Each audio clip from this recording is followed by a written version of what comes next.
Cái lò nó đã nóng lên rồi thì củi tươi vào đây cũng phải cháy.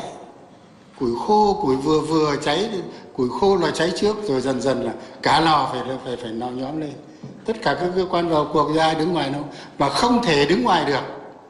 Cá nhân nào con muốn không làm cũng không thể được, thế mới là thành công. Tham nhũng là khuyết tật bẩm sinh của quyền lực, là một trong những nguy cơ đe dọa sự tồn vong của chế độ. Thời đại nào, chế độ nào, quốc gia nào cũng có, không thể xóa ngay tận gốc tham nhũng trong một thời gian ngắn. Do vậy, trong đấu tranh phòng chống tham nhũng, không thể chủ quan nóng vội hay là thỏa mãn, không được né tránh cầm chừng.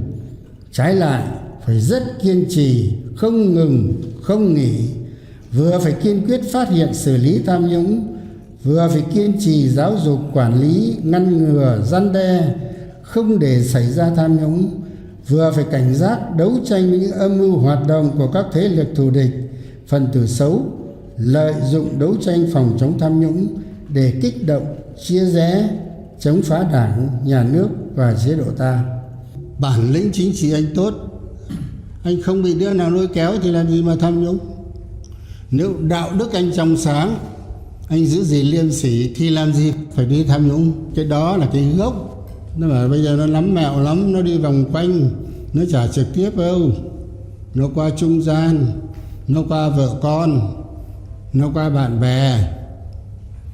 Phải tỉnh táo chứ. Mong các đồng chí hết sức giữ gìn, phải thật sự gương mẫu, thật sự là thanh kiếm và lá chắn. Kiếm phải sắc, lá chắn phải vững, nhưng mà cái tâm phải trong sáng, cái đức phải tốt. Chứ nếu không là tôi cũng xử anh cả về cái tội đức. Tôi có nói thật, phải hết sức tỉnh táo, giữ mình cho trong sạch, nghĩ mình phương diện quốc gia. Tôi nói là tiền cũng quý, nhưng chết không mang theo được tiền. Danh dự mới là điều thiêng liêng cao quý nhất. Vì tôi nghĩ các đồng chí ngồi đây cũng là thép đã từng tôi luyện. Các đồng chí trải qua bao nhiêu công việc rồi, bao nhiêu chức vụ rồi, làm thành công cũng có, thất bại cũng có, khó khăn phải giải quyết cũng có. Đây là những đồng chí được thử thách nhiều đấy. Thép đã tôi trong lửa đỏ và nước lạnh, lúc đó thép trở nên không hề biết sợ. Trên bìa người thấy in cái tư tưởng chủ đạo và cuốn sách Thép đã tôi thế đấy là như thế, của nhà văn Liên Xô Ostrovsky.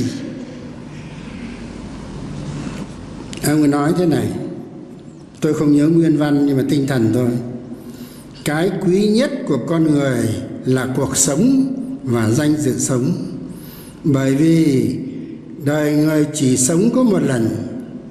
Phải sống làm sao cho khỏi xót xa ân hận vì những năm tháng đã sống hoài, sống phí, để khỏi phải hổ thẹn vì những việc làm ti tiện, đớn hèn, mang tai mang tiếng, mọi người khinh bỉ. Để đến khi nhắm mắt xuôi tay, ta có thể tự ao rằng ta đã sống có ích, đã mang tất cả đời ta, tất cả sức ta hiến dâng cho sự nghiệp cao cả nhất của đời, là vì vinh quang của Tổ quốc, của Đảng, vì hạnh phúc của nhân dân, của con người. Phải để con cháu chúng ta mai sau mãi mãi biết ơn, kính trọng, học tập và nói theo. Điều thứ hai tôi muốn nói là Bác Hồ luôn luôn căn dặn, nói rất nhiều đến tư cách của người cách mạng. Trong đó nhấn rất mạnh đến vấn đề đức và tài, trong đó đức là gốc. Không phải ngẫu nhiên mà Bác nói đến 12 điều về tư cách của người cách mạng. Nhấn mạnh phải chung với Đảng, hiếu với dân, nhiệm vụ nào cũng hoàn thành, khó khăn nào cũng vượt qua, kẻ thù nào cũng đánh thắng. Đặc biệt, Bác nhắc nhở phải luôn luôn tu dưỡng rèn luyện để giữ gìn đạo đức cách mạng, kiên quyết đấu tranh chống chủ nghĩa cá nhân, coi chủ nghĩa cá nhân là kẻ thù hung ác, là thứ giặc nội xâm, dù nó không mang gươm mang súng. Bác nhấn rất mạnh, chủ nghĩa cá nhân là một thứ gian xảo xảo quyệt, nó kéo người ta xuống dốc không phanh, làm hư hỏng con người, băng hoại đạo đức, phải kiên quyết đấu tranh quét sạch nó đi. Và chính bản thân bác đã thực hiện, đã làm, đã nêu gương, làm cho bác trở thành một vị bậc vĩ nhân, một lãnh tụ vĩ đại, được toàn đảng, toàn dân, toàn quân, được bạn bè quốc tế kính phục, yêu mến. Tôi vẫn nhớ khi mà sau khi bác mất, cách đây khi kỷ niệm 100 năm, làm một cái bộ phim Hồ Chí Minh chân dung một con người. Nhà văn Nguyễn Đình Thi có viết một câu: trên ngực áo này không một tấm huân chương, nhưng dưới làn áo mỏng này có một trái tim sâu sắc lắm.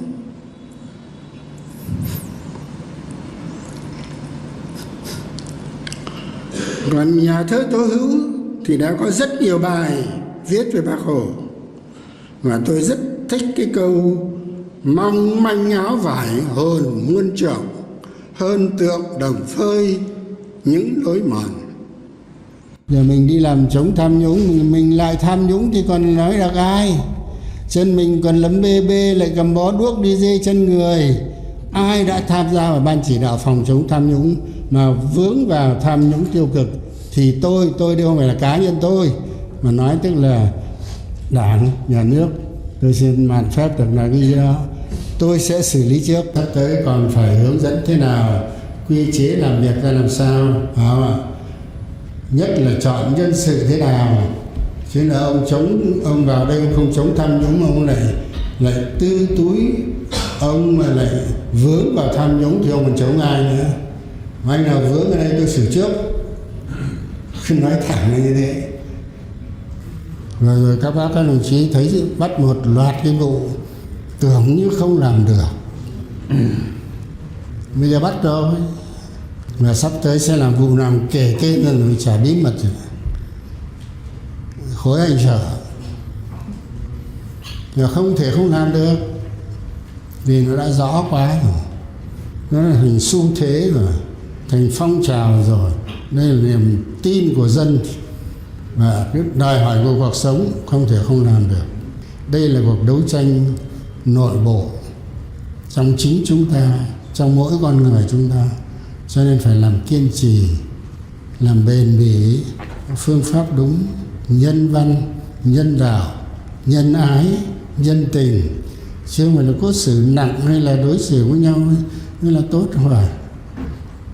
Mà khuyến khích ai đã chót nhúng chàm rồi thì rửa tay đi thì thôi đi. Chúng ta đã từng thực hiện chiến tranh nhân dân, kháng chiến toàn dân toàn diện, phải là toàn dân làm. Bây giờ đấu tranh phòng chống tham nhũng cũng phải toàn dân, tất cả các cấp cùng làm, chứ không phải ở dưới không làm thì chỉ ở trung ương làm thì trung ương xuống làm hộ, rồi trung ương không xuống làm hộ. Mà anh nào địa phương không làm được cứ xử lý cái anh ấy, thay anh đi, đã không xứng đáng thì thôi, nên từ chức sớm đi. Nếu đã vi phạm rồi, thấy tay nhúng chàm rồi, tốt nhất là thôi xin thôi đi.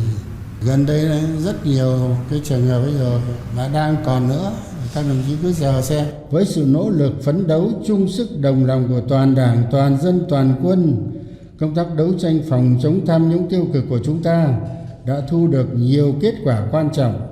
Không phải như một số ý kiến cho rằng nếu quá tập trung vào chống tham nhũng thì sẽ làm nhụt chí, chùn bước những người dám nghĩ, dám làm, hay làm chậm sự phát triển của đất nước. Không phải, mà hoàn toàn ngược lại, Chính nhờ làm tốt công tác xây dựng chỉnh đốn Đảng, đẩy mạnh đấu tranh phòng chống tham nhũng tiêu cực đã góp phần quan trọng thúc đẩy phát triển kinh tế xã hội, giữ vững ổn định chính trị, tăng cường quốc phòng an ninh và đối ngoại, đặc biệt là góp phần lấy lại và củng cố niềm tin của nhân dân, bác bỏ mọi luận điệu sai trái của các thế lực xấu thù địch chống đối, cho rằng đấu tranh phòng chống tham nhũng, xử lý cán bộ đảng viên sai phạm là đấu đá nội bộ, là phe cánh. Đẩy mạnh đấu tranh phòng chống tham nhũng, xây dựng và làm trong sạch Đảng, bộ máy nhà nước hoàn toàn không phải như vậy, mà chỉ làm chùn bước những ai có động cơ không trong sáng, đã chót nhúng chàm, và những người không nắm vững chủ trương chính sách của Đảng, thiếu bản lĩnh, thiếu kiến thức và không có kinh nghiệm thôi.